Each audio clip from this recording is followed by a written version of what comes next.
everyone, and welcome to the Asher Marketing Podcast. I'm Anthony Giuliano, and my guest is Mike Cahill. Mike, how you doing? I'm doing great, Anthony. Well, thank you so much for being here. You and I go way back. You know, we do. It's almost like every time I think about it, we go even further back. Yeah. It's like an onion. You peel back the layer, and there's a Tower Bank layer, and there's another layer. Right before that, and then you get a little bit nervous about going too far deep.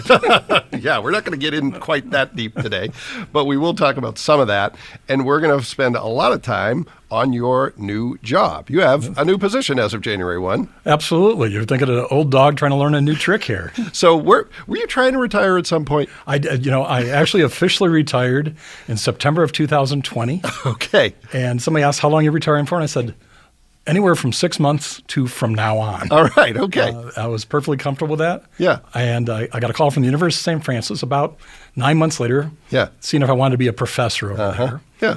And that was kind of like in between, right? Yeah. Not retired, but retired. Sure. And so I did that starting in the fall of 21. Yeah.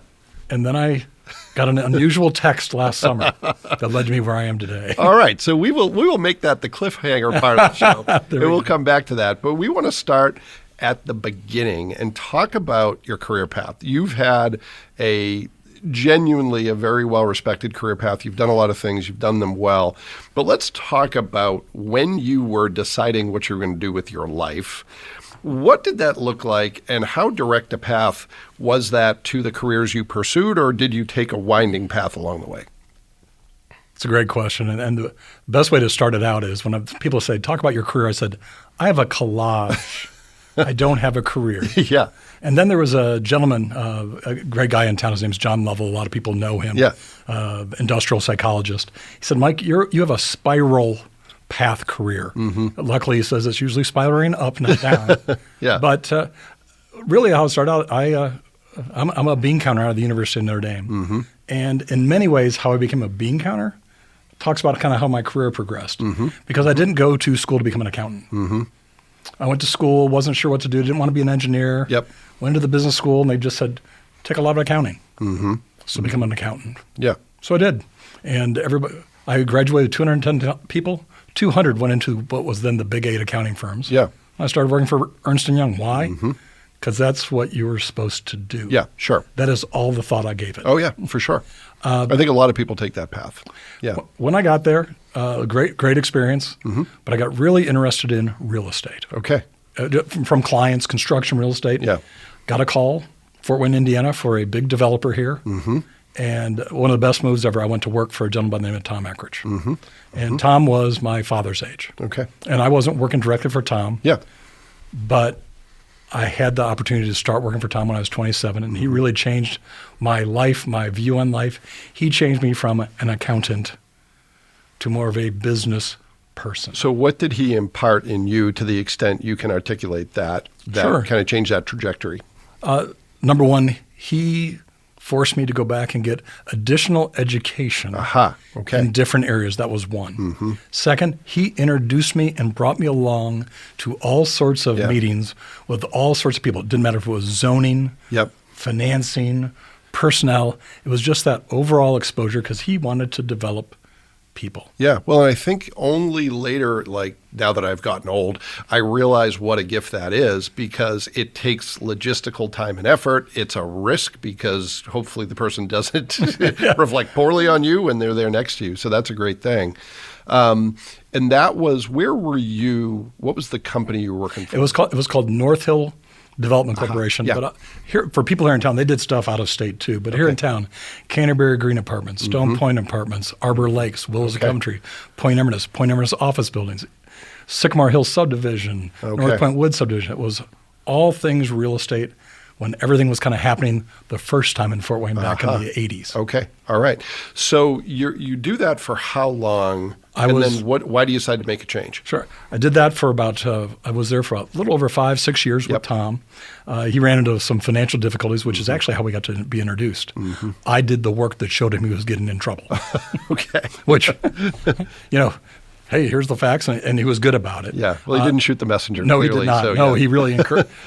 I was in London, England, raising equity monies at age 27 with Tom Eckridge. Wow. Because of it. But I digress. Yeah. Went to work for but then Sturgis Griffin and Trent, now Sturgis Development. Yep. Yeah. In the 90s. Mm-hmm. and kind of kept on that path, a little bit more local, a little bit more rounded. So this is commercial real estate. And fortunately, they did a lot of hospital work back then. And in the 90s, the hospitals were buying physician practices. So I started doing valuing physician practices and their buildings and helping out what was back then Lutheran Local, Parkview Local, and Ancilla Systems, which back then was the parent of St. Joe, and started doing that all over northern Indiana. Okay, yeah. And of all the things, I saw an ad for PHP, Physicians Health Plan, was looking for a CFO. Caught my attention when I'm like, I'm a real estate guy, I'm a finance guy, that's not me. Yeah. I had 3 or 4 friends call me and said, Mike, did you see that ad? Did you see it? Yeah. And that's how old I am. Sometimes it's an ad in the paper I saw. Yeah. Sometimes the universe taps you on the shoulder. Yeah. And I applied, and I became chief financial officer of PHP. Really got me involved in health insurance in general. Great experience. And once again, the gentleman I worked for, his name was Jay Gilbert. He was the CEO. He developed me. He had me represent PHP on all the industry things in the country, et cetera. Awesome experience. Went off, was a consultant, decided to take the risk to be a consultant, had a couple of clients lined up. It was going so well that I was busy all the time, working about 80 hours a week. Yeah. When out of the blue, I get a call from a gentleman by the name of Don Schenkel. So we haven't even gotten to banking yet. No. We're going to get to banking. We're going to get to banking. Okay. And Don Schenkel and I worked for Tom Eckridge back in the 80s. And he was the CEO of Tower Bank here in town. And he calls me and says, Mike, would you be interested in being CFO at Tower Bank? Yeah. And I'm sitting there going, local company. I've been CFO before. I was publicly traded. And I've always been fascinated with the bank because I've been the borrower, right? Sure. I've been the professional borrower. Yeah. So I said, definitely better to be the entity with money than the borrower. Payrolls, I can see payroll. Beautiful thing. Yeah. And actually, there's a funny story about this. When I was going to do it, I was talking to my wife about it. I said, I got to do this, but I don't know what's going to happen to the bank. She goes, well, what if the bank sells? What if something happens? What are you going to do? And I said, well, look who's on the board. I said, you know what? If I go in there and I do a good job, no matter what happens, I'm going to be set here in town. Yeah. But because she's my spouse and she knows me, she goes, yeah, but what if you suck? I go, we'll have to move. Yeah. Like I said, sometimes the universe taps on your shoulder. Sometimes it's your wife. Yeah. Many times. Yeah. But I'll tell you what, the bank was really kind of a culmination for me because community banks, about a third of all the loans in community banks are real estate related. And I was a professional borrower on the real estate side for a long, long time. So that was super helpful.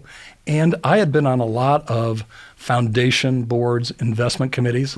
So the rest of the bank is how do you invest your monies, et cetera. So it really kind of brought things together. And I was there for 10 years. And to tell the truth, if they had not sold the bank, I'd still be sitting there. Yeah. And you were eventually CEO out of the CFO seat. Yeah, I started as CFO. Within 2 years, I was CEO of the main subsidiary. And 2 years later, I was CEO of the whole corporation. Matter of fact, I used to joke, back then when it was IPFW, I used to go speak to their society, and they always ask, how do you become president of a bank?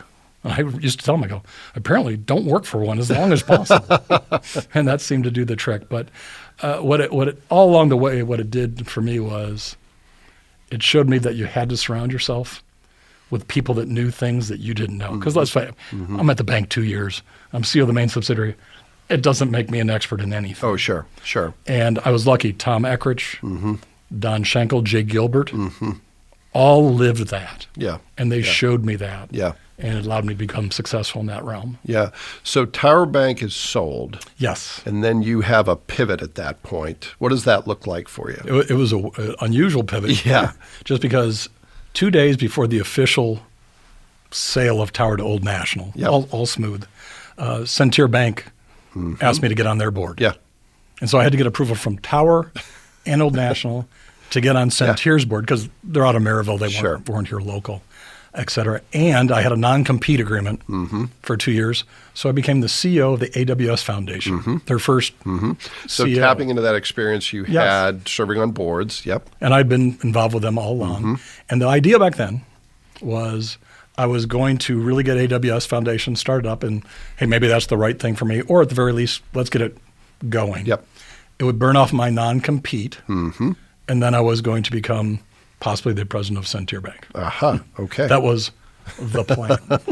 And everybody was aware of that when you started with the AWS Foundation. Okay. Absolutely. Yeah. and we'll just see how it plays out. Yeah. And by chance, time goes on. I'm kind of watching Centeer, great folks, don't get me wrong. But my son's still a senior in high school, and I didn't really want to move. Yeah. And lo and behold, I get a call from PHP. And they had been on some tougher times for a while, and they really are coming up short with a CEO. Yep. And they reached out, and next thing you know, I am the CEO of PHP. Yeah. Kind of back to the beginning. Great group of people, and take those lessons that you learn. Right, you have great people. You get them direction. You give them the resources, and they did a phenomenal job. 17 and 18 were record years. Yeah. Yeah. For PHP, great folks, and once again, that's where I was going to retire from. Yeah. And then I get a call from Mark Music at Ruoff. Yeah. And Mark was interested in either becoming a bank, starting a bank, something in banking. And for 7 months, I told him no, I wouldn't join him, but I was more than happy to help him, and was helping him. Sure. And if anyone gets to know Mark, remarkable individual, incredibly focused, and a sponge learning things.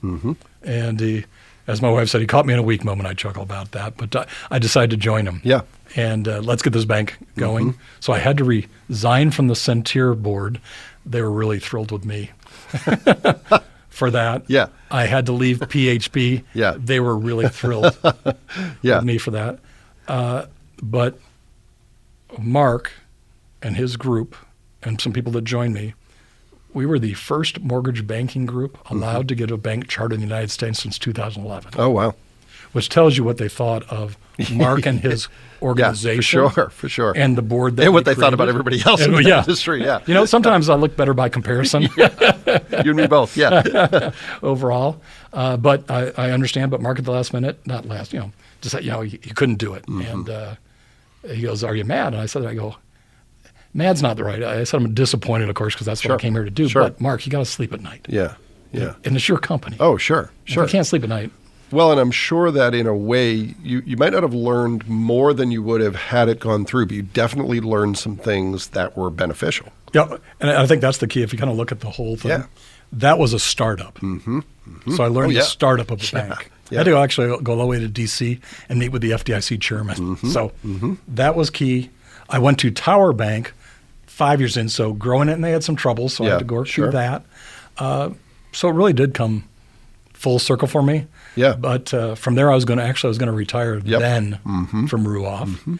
But I was on a board of Gibson Insurance, a big insurance agency out of South Bend, other offices, Indy, Fort Wayne, Kalamazoo, Grand Rapids.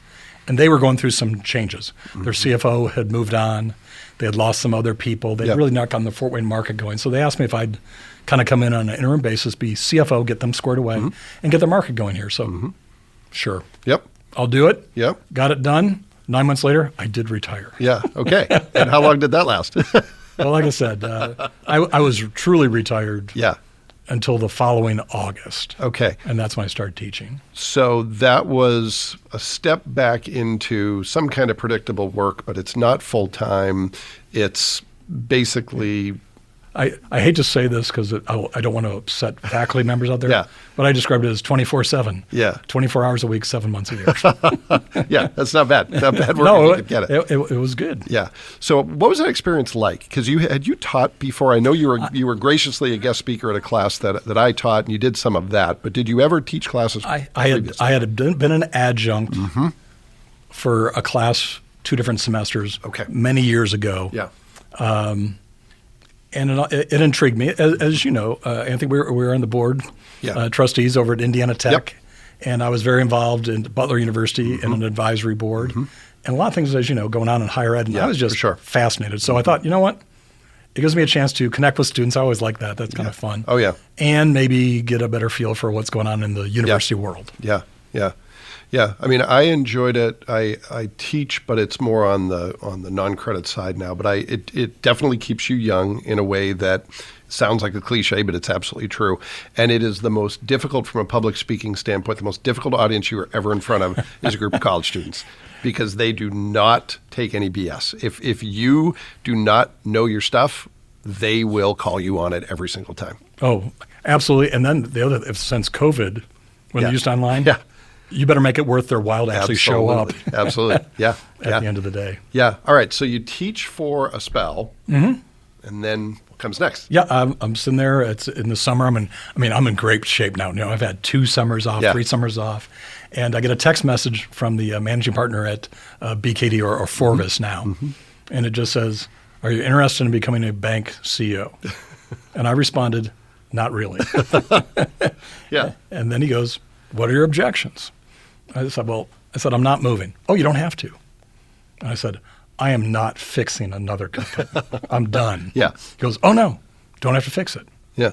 I said, "Well, they have to have the capital." What's the catch? Yeah. They got to have the capital to grow. And he goes, "They just converted and went public." Okay. Yeah.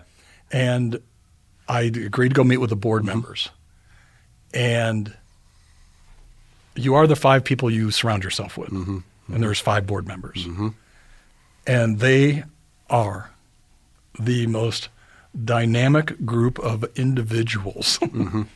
And keep in mind, if I went through who the board members at Tower were, those are really dynamic individuals. Sure. But these 5 are not only dynamic individuals, but working partners, friends, interested in the community, all these things, contagious. And they really sat there and said, "Mike, we want to convert from being a thrift, kind of like a savings loan, to be a regional commercial bank. And we're looking for you to get us that underpinning, that foundation, and get us in place."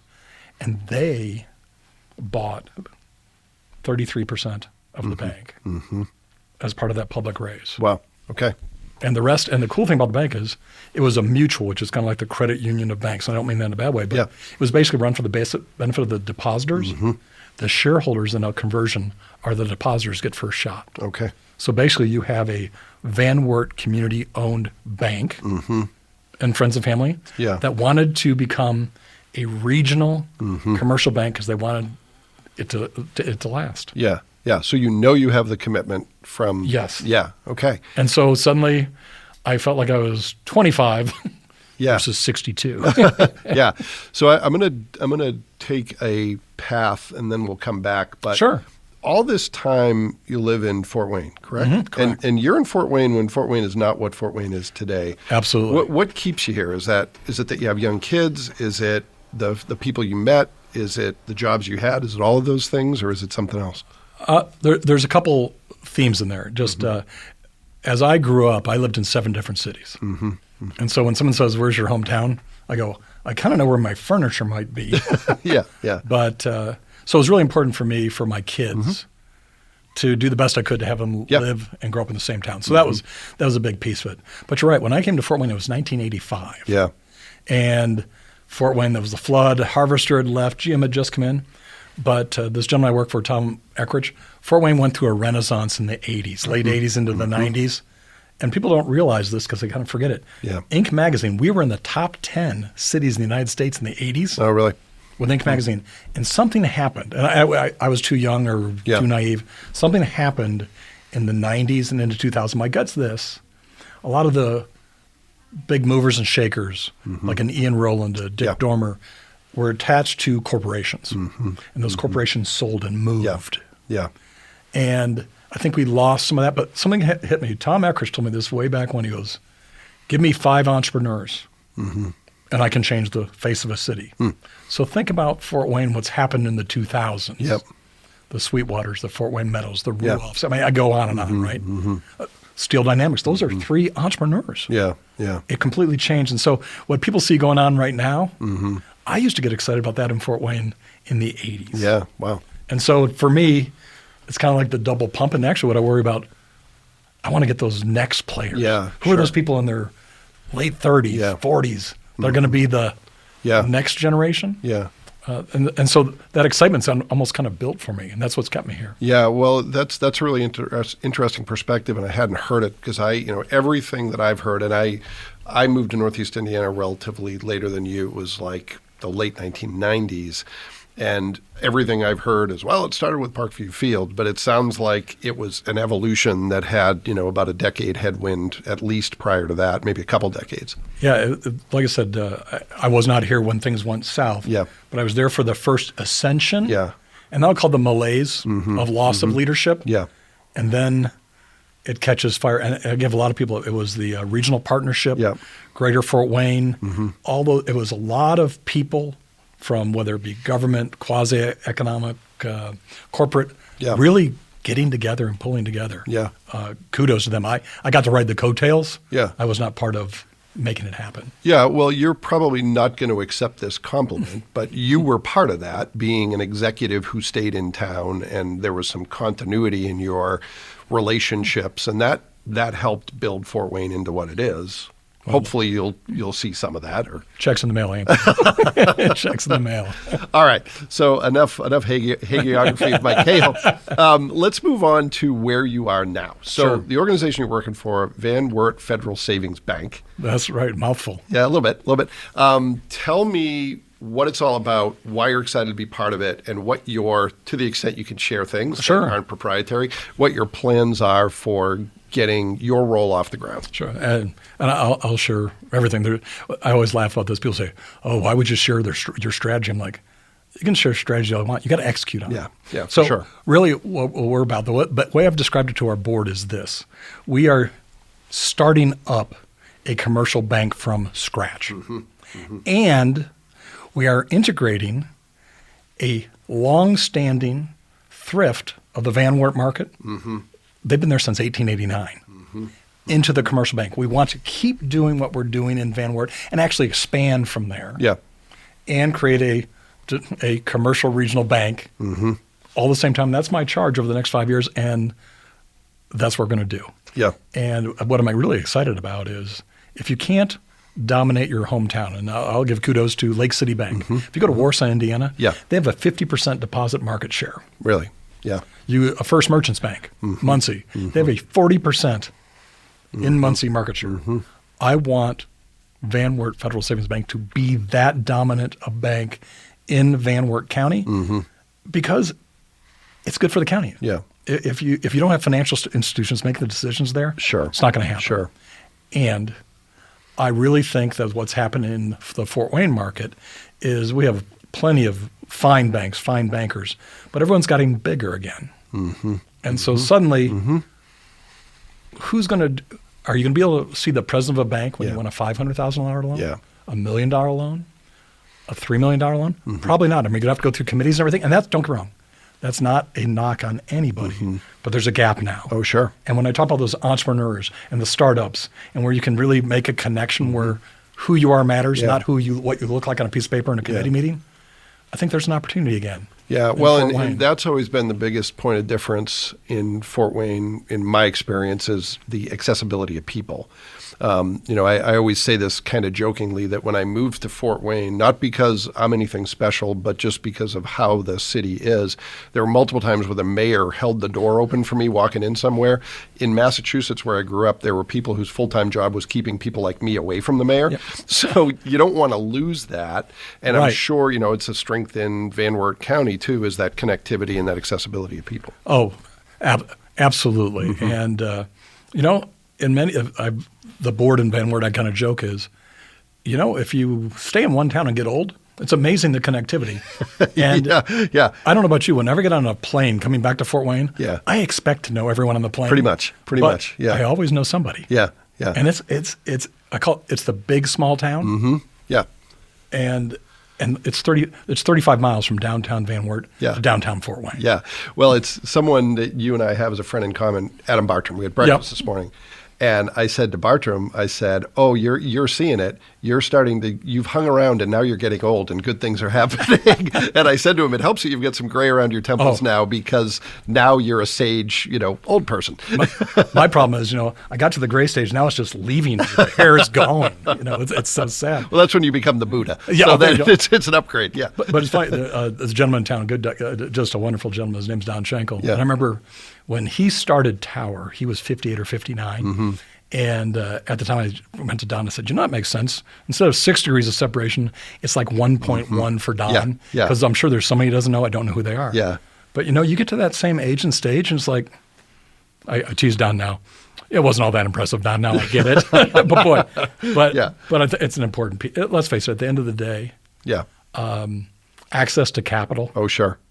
and confidence and kind of keeping things and close access the to vest. influence. People who can, Help. make stuff move, even if they're not, if they don't have the biggest bank account. People who can influence those who do. Or just a lot of times, who can I get you introduced to that's going to help you? Correct. Yeah. And that's kind of fun. Yeah. Oh, for sure. just a lot For of sure. fun. And it's one of my favorite things to do. And it's one of the easiest things I do. Oh. Here's someone you don't know. Good luck. Yeah, everybody goes, how'd you do that? I go, I typed an email for 30 seconds. It was really tough. Yeah. So this is the Asher Marketing Podcast. Yes. So I want to throw out a marketing question. What is your plan, to the extent that you can share it, to build the name in the markets where you want to become known? No, it's kind of a tiered process. So it's going to start out because you're going to be known by your banker. Yeah, sure. It's not. Sure. It's not going to be. You're not going to go to. It's not like we're Chase. Yeah. You're going to go to see Mike Cahill. Just hired a young man from Premier Bank, Tyler Mason. You know Mike. You know Tyler. You know the board members. That's how it's going to start. Yep. So still a relationship business. Definitely a relationship. Then we're really kind of, which a lot of this is your influence. You got me started on this 12, 15 years ago. Social media. It's amazing what a following you can build up Yeah. from that a little bit as you go. You still have to do the real world stuff. Still got to do the real world stuff. Get involved in the community, make people aware, and actually help. What I would say is, I want the customer or the client to call me first, whether it's for a movie recommendation. Yeah. Do you know a good insurance agent? Yeah. I just want to be seen as that community yeah. resource Yeah. and reach out that way when it's all said and done. And at the level we're going to be at, once you get to, and this is very, very rough, once you're borrowing more than $5, $6, $7 million, you have the financial people in your organization. All I am is money in a vault. My rate is my only differentiator. Yeah. Yeah. Below that, I've been in their seat. I've been the CFO. I've been the controller. I've been the CEO. On the other side, I can offer you advice, connections, ways to go about doing things that make a big difference. And that's kind of the space we can be in up until we get to probably about $1 billion. And we're at 150 million right now. So we got some runway. So I'm going to ask this question as respectfully as I can answer it, but you've been retired. So, as someone who is in the ballpark of retirement age, is part of the task kind of grooming that next generation that's going to step into your shoes and move things forward? Absolutely. And kind of address that on both ends. Yeah. What I found when I retired Yeah. was that the people my wife and I naturally have been hanging around with had kids the same age as ours. And because my wife and I are such great planners, I have a 38-year-old and a 22-year-old and two in between that. And so my 22-year-old, his parents, who we've been hanging around with for years, right, are 54, 55. They're not going to retire for another 5 to 10 years. Yeah. Yeah. So I want to stay at it. But my goal is exactly what you said. I want to groom the next generation of leaders. I want to bring them in, develop them, get them groomed. And I could tease the folks at Tower. Yeah. Because the people at Tower are in influential I was going to say, positions all you can over. see those tentacles kind of in the community. And I tease them all because they're probably on the young side. Yeah. They might be late 30s. Old side, they might be 50. And I kind of said, I want to do Tower again, only you guys are way too old, so I'm going to get some new people. Well, how are you? So there's a temptation for someone as well connected as you are to just kind of go back to the well. Here's the people I know. How are you guarding against that and being open to people you don't know who might bring in a new perspective? This is anyone listening on the HR side, don't pay attention to this stuff. My joke is if you're 40, you're dead. But no, what I've really tried to do is go to the people that I used to work with and ask them for the up-and-comers, young people that they know. It's actually how I found Tyler. Tyler worked with my son who had worked with some folks. He'd worked for some folks at Centier Bank and the Credit, and I located where he was at. Yeah. And what I basically said is, I can have a few, not like me, but maybe within 10 years of my age. Yeah. But what I'm really looking for is people in their late 20s into their late 30s that they're going to take us someplace. Yeah. Yeah. And I want to make sure there's a wide open field because what I said before, I was raising equity for a U.S. developer at age 27, and not because I deserved to be, but getting those opportunities. I had an HR person once said, Mike, I'm at the age where I'm trying to get stuff. You're at the age you're trying to hang on to stuff. I want a bunch of people that want to get stuff. Yeah, for sure. And so that's my protection. It sounds like it's kind of come full circle, right? You're in the position that the Eckridges and the Schenkels were when you were getting started. Yeah, and it's kind of it's a lot of fun to kind of pay it back that way. Yeah. And remember what I said about the community. If you don't keep cultivating, you'll get that lull. Yeah, for sure. And we can't have that lull. Yeah. So 5 years from now, I plan on annoying them by being a board member. Yeah. And I'll go get fat on a beach somewhere. I don't know. We'll see. So how are you tapping into, because you've got a lot of interests, you have a lot of experience. You're obviously putting a lot of your resources into what's happening at the bank. But how are you keeping involved in other things? If you are, maybe you're saying, no, I was retired a little while ago. I don't want to be involved in other things. No, it's when I retired, I was on 9 boards and I was the chair of 4. Jeez. And reinventing the word no was good. So I really spent the next year getting off of boards and finishing out my commitments. So I could kind of figure out what's next. And I think where I'm at next, and I did this at some organizations, is I don't necessarily need to be on that board, but I want to help those organizations locate the best board members and help people in those organizations get the connections they need. You want to answer the phone, you don't want to go to the meeting. Right. Yeah. And so that's where I think I'm at right now. Yeah. And it makes sense. So overall, if you think about it, is as I'm bringing these younger folks on, they can go sit on those boards and do those things. Yeah. And I think it does everybody a favor. Yeah. Well, and it helps them build relationships. It helps them kind of become known for what they want to be known for. And you can be efficient in how you're sharing what you know. Absolutely. Yeah. You said it better than I did. Maybe I should start asking questions and you answer for me. No, we're not going to do that at all. That's why I do this. All right. Well, let's pivot to a few more quick hit questions. Sure. Let's talk about careers. And you've kind of alluded to some good advice.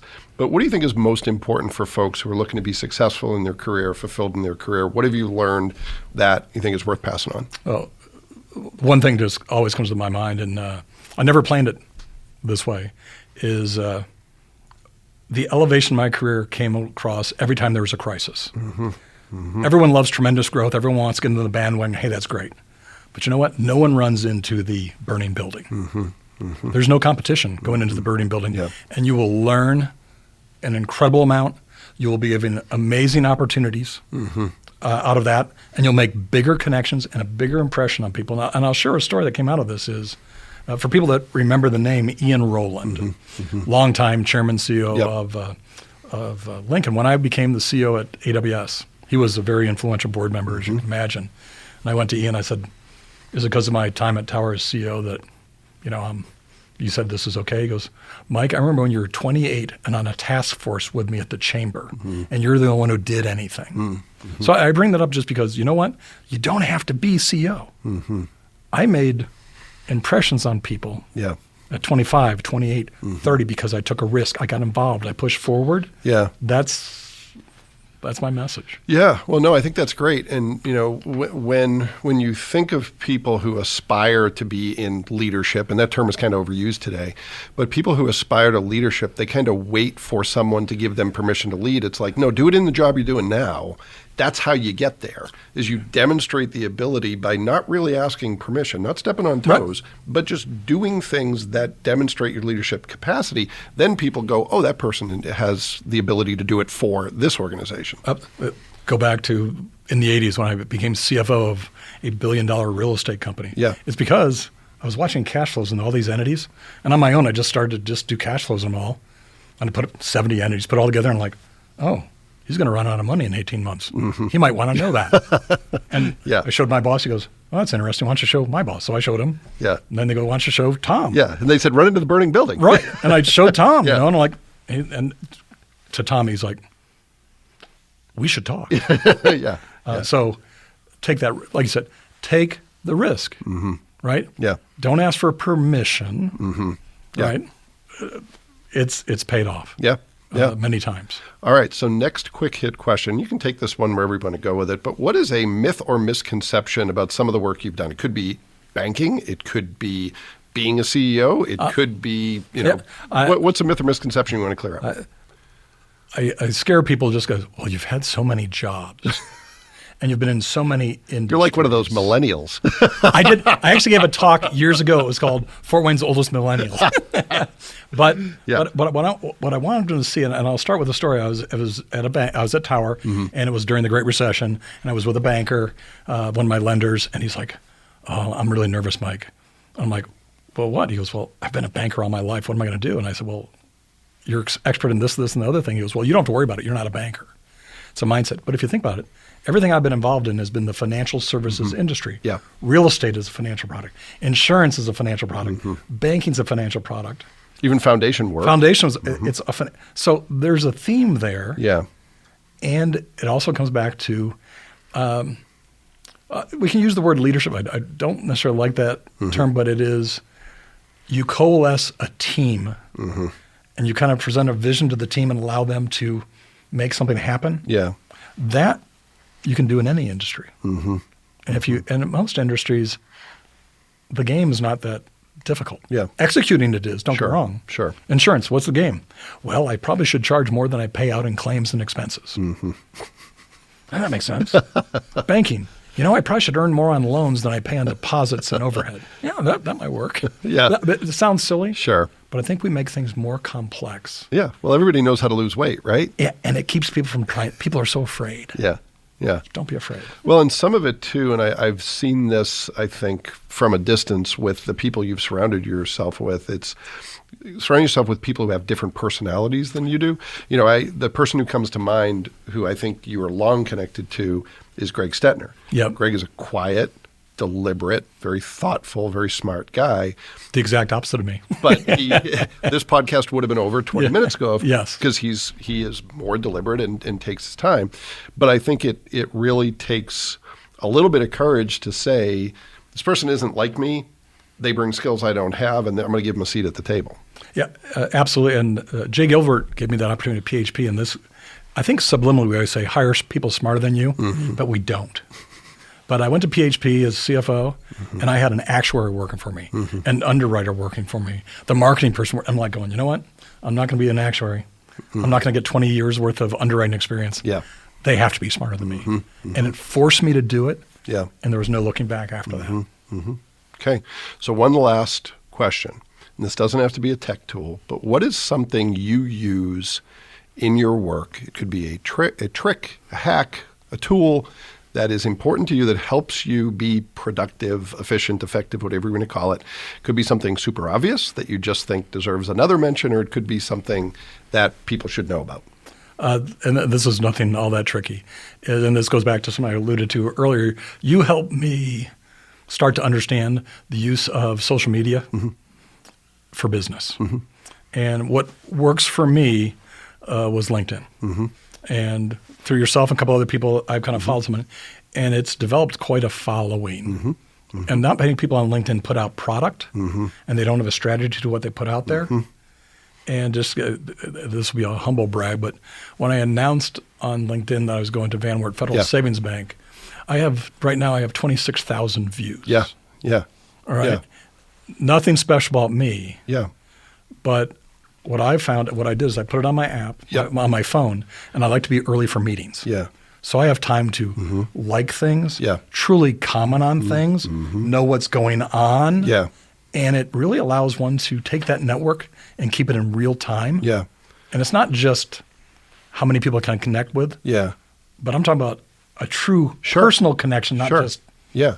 Well, and it's something I think I've told you this, but I've used you as an example in LinkedIn classes that I've taught of someone who you don't spend a lot, this is no offense, but you don't spend a ton of time creating content. It's like, hey, here's a quote. I like it. Here's why. And you're in and out of it in maybe 2 minutes. Yep. But you're there every day. Right. And there's a theme behind the things I post. And as a matter of fact, you did one once, and it can be kind of funny. I remember one time someone was out in the Federal Reserve. Yeah. And I posted and put the comment above it was, duh.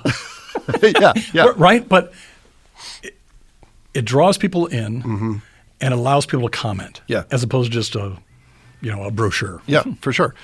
And it's done with it as a means to an end. Absolutely. It is. I want this to be a nice positive bump with the people I have a real world connection with. So the next time we get together, they feel better about the relationship or they have a jumping off point for a conversation. Absolutely. Yeah. It's part of a conversation. Yeah, for sure. Well, good luck in your new role. I'll need it. We all will. But it's really great talking to you. We started this out by saying we wanted it to just sound like a conversation we were having, and I think we did that. Yeah, me too. We just need to have some beverages in front of us. But well, maybe next time. Sounds well, good. Thank you very much. Thanks for doing it. Hey, thanks for having me, Anthony. Appreciate it. And thanks to everyone who took the opportunity to listen to this episode of the Asher Marketing Podcast. We'll be back next time with another great guest, and we hope you'll join us then.